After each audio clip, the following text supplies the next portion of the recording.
So guys, आज हम लोग बात करने वाले हैं एक महान सेल्समैन के बारे में। एक सेल्समैन जो कि एक सड़क से स्टार्ट करके एक कंपनी तक किस तरह पहुंचा, जो 7 कंपनियों का मालिक बना।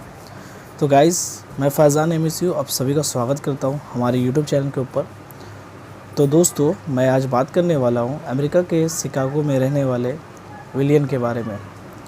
विलियन जो एक नॉर्मल मिडिल क्लास से हमारे जैसे फैमिली से बिलोंग करता था। उनके ग्रेजुएशन के बाद उसको कुछ काम ना होने के मिलने के कारण वो सड़कों पर ऐसे ही घूर रहा था। तो उसे एक आइडिया आया। उसने क्या किया कि एक कंपनी नाम का साबुन उसने ख़रीद करके वो गली गली मतलब घर घर जा जा करके डोर टू डोर वो मतलब साबुन बिक्री किया करता था। तो साबुन बिक्री किया करता था उसके अंदर, लेकिन पॉजिटिव थिंकिंग थी। उसके अंदर एक पॉजिटिव थिंकिंग थी। उसे ये थिंकिंग थी कि मैं कुछ बड़ा कर सकता हूँ। उसने कभी ये नहीं सोचा कि मैं जो घर घुर घुर के जो मैं साबुन बिक्री कर रहा हूँ इससे मतलब कोई प्रॉब्लम है। तो उसने हमेशा पॉजिटिव थिंकिंग रखा और ग्रोइंग थिंकिंग रखा कि मैं आगे भी कुछ बड़ा करूँगा। तो दोस्तों, उसने पेशेंस भी रखा। इसके साथ साथ उसने इस फील्ड में कम से कम 10 साल दिया। विलियन ने 10 साल दिया। देने के बाद दोस्तों, 10 साल देने के बाद वो इसी तरह कंटिन्यूस, उसके पास कस्टमर का मतलब क्या बोलते हैं उसको, ट्रैफिक ज़्यादा आ गया। उसे मतलब कस्टमर ज़्यादा कंज्यूम करते थे। उसे घर घर जाकर डोर टू डोर साबुन और सरफ बिक्री करता था। तो जो कंपनी का वो सरफ और साबुन यूज़ करता था, तो कंपनी एक्चुअली वो मतलब बिकने की तादाद पर आ चुकी थी गाइस। जी हाँ दोस्तों, बिकने की तादाद पर आ गया है। तो विलियन को एक बहुत बड़ा मौका लगा, एक बहुत बड़ा उम्मीद जगा कि मैं इस कंपनी को ख़रीद सकता हूँ गाइस। बट उसके पास 10 सालों में जमा पूंजी सिर्फ $25,000 थी और उस कंपनी का ख़रीदने के लिए कम से कम $1.5 लाख की दरकार था उस वक्त में गाइस। तो गैस सबसे बड़ा चुनौती था कि $25,000 तो है, बट $1,25,000 कहाँ से वो मतलब अरेंज करेगा। तो उसने जो 10 साल में जितने भी कस्टमर और जितने भी फ्रेंडशिप और मार्केट मतलब अपना एक नेटवर्क बनाया था, उन लोगों से पैसा किस तरह वो मार्केट में उठाया। उसने सबसे पहले $25,000 लेकर के जो कंपनी के साबुन के मालिक थे उसके पास गया। जाने के बाद उसने जा कर के उसे 25,000 थमा दिया। उसे अच्छा से कन्विंस किया। कभी वो लोग दोनों मिले नहीं थे गाइस।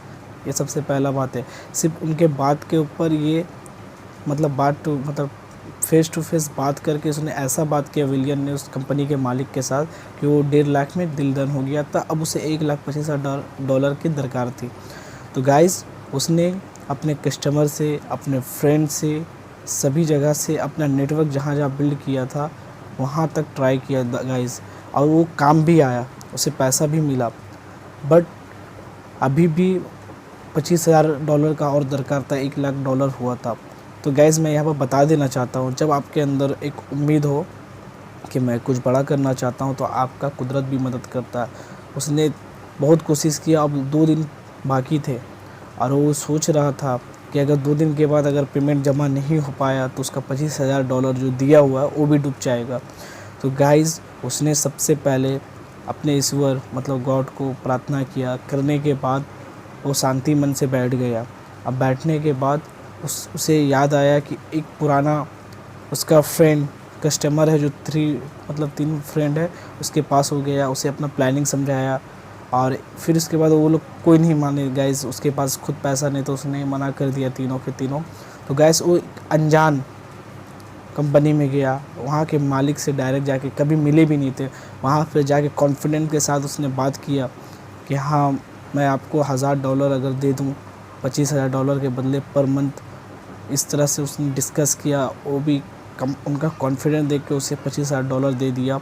उसके बाद उसने उस कंपनी को ख़रीद लिया। ख़रीदने के बाद गाइस सोचिए, जो एक कंपनी जो डूबता हुआ कंपनी था, उसे जो 1.5 लाख में ख़रीदा था, उसे उस साल के रिकॉर्ड में उसने 7.5 लाख का रेवेन्यू पार किया guys.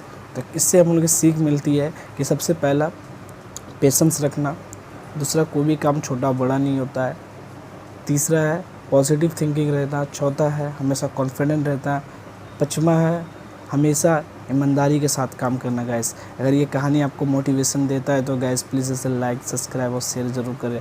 Thank you for watching my video. अल्लाह हाफिज़।